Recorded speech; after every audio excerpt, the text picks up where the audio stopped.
మీ అందరికీ నా వందనాలు. ఎఫెసీయులకు రాసిన పత్రిక 4వ అధ్యాయము 28వ వచనం చదువుకుందాం. తన చేతులతో మంచి పని చేయొచ్చు కష్టపడవలెను. దేవుడు ఎక్కడ ఏమంటుందంటే మనం ఈ లోకంలోని కష్టపడి పనిచేసే వరంగా ఉండాలి అని చెప్తున్న దేవుడు. కష్టపడి పని చేయడం వల్ల మనకు మేలు జరిగిద్ది అంటున్న దేవుడు. కొంతమంది ఈ లోకంలోని అన్యాయంగా అక్రమంగా డబ్బు సంపాదించేవారుగా ఉంటారు, లంచాలు తీసుకునేవారుగా ఉంటారు, మనుషులను మోసం చేసి డబ్బులు సంపాదించేవారుగా ఉంటారు, మనుషుల్ని మాయ చేసి డబ్బులు సంపాదించేవారుగా ఉంటారు, అబద్ధాలకు డబ్బులు సంపాదించేవారుగా ఉంటారు, కష్టపడకుండా డబ్బులు సంపాదించేవారుగా ఉంటారు, కోపపడి డబ్బులు సంపాదించేవారుగా ఉంటారు, మనుషుల మీద తగాదాలు పెట్టుకొని డబ్బులు సంపాదించేవారుగా ఉంటారు, మనుషులను తిట్టి డబ్బులు సంపాదించేవారుగా ఉంటారు, మనుషుల్ని కొట్టి డబ్బులు సంపాదించేవారుగా ఉంటారు, మనుషుల్ని చంపి డబ్బులు సంపాదించేవారుగా ఉంటారు.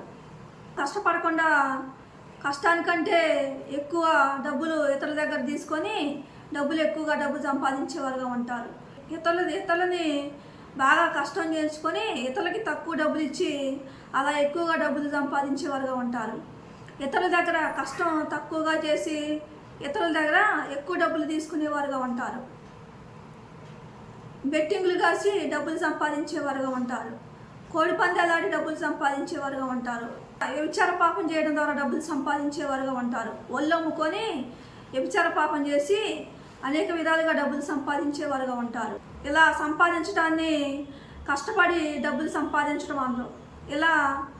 ఇలా కష్టపడకుండా డబ్బులు సంపాదించడాన్ని దేవుడు అంటాడు అన్యాయము అక్రమము అంటాడు దేవుడు. అలా సంపాదించే వారంగా ఉంటే అది మనకి పాపాన్ని తెచ్చిపెట్టిద్ది అంటాడు దేవుడు. అది మనకి ఆ డబ్బు అనేది ఆ సంపద అనేది మనకి శాపాన్ని తెచ్చిపెట్టిద్ది అంటాడు దేవుడు.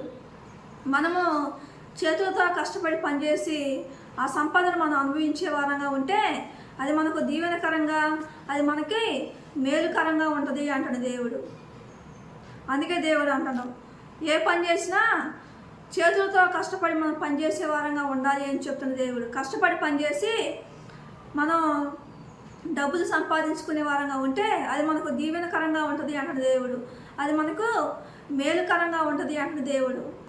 కొంతమంది దేవునికి ఇష్టం లేని రీతిలో డబ్బును సంపాదించేవారుగా ఉంటారు. అలా సంపాదించడం వల్ల మనం నష్టపోయే వారంగా ఉంటామని చెప్తున్న దేవుడు. అలా డబ్బును సంపాదించే వారంగా ఉంటే దేవుని మెలులు దేవుని ఆశీర్వాదాలు మనం కోల్పోయే వారంగా ఉంటాము అంటున్న దేవుడు.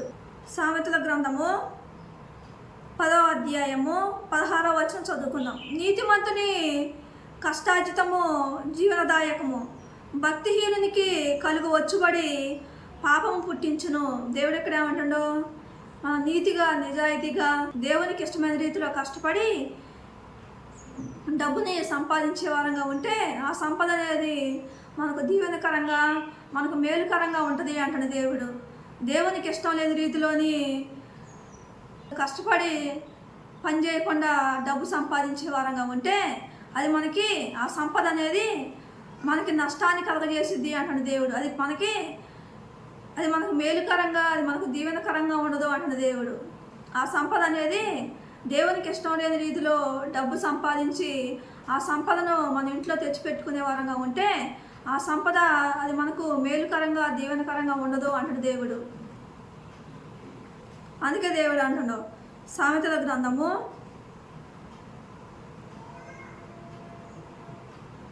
10వ అధ్యాయము 16వ వచనం చదువుకుందాం. నీతిమంతుని కష్టార్జితము జీవనదాయకము, భక్తిహీనునికి కలుగు వచ్చుబడి పాపము పుట్టించును. భక్తిహీనుడు అంటే దేవునికి ఇష్టం లేని రీతిలో కష్టపడి సంపాదించకుండా అన్యాయంగా అక్రమంగా డబ్బు సంపాదించడం అని అర్థం. లంచాలు తీసుకొని డబ్బు సంపాదించడం అని అర్థం. మనుషులు మోసం చేసి డబ్బులు సంపాదించడం అని అర్థం.